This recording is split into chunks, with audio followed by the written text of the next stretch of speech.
So, I want to talk about what happens when you reach the fourth floor.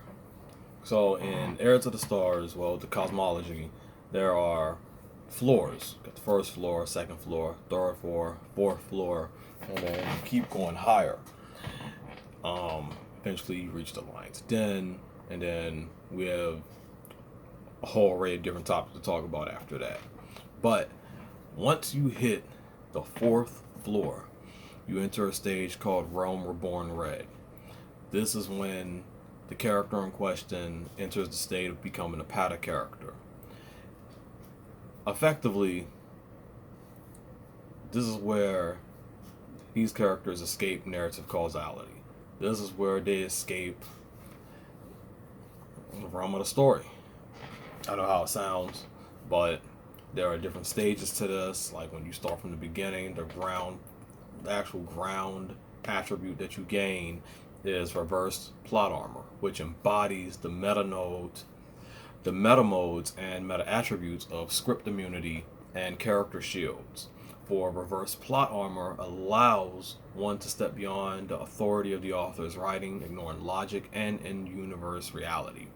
Things happen because the plot says they should, do not apply to the characters at this point. Then, of course, the first attribute they gain is basically whatever the Pata character says is the retroactive meta absolute truth.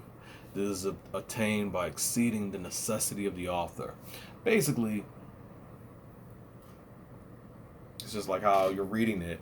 The character says this is happening, then automatically that's the truth. It already surpasses the realm of the absolute. That is the truth that's been established. You can see how things can get convoluted like that, considering there's multiple characters doing this.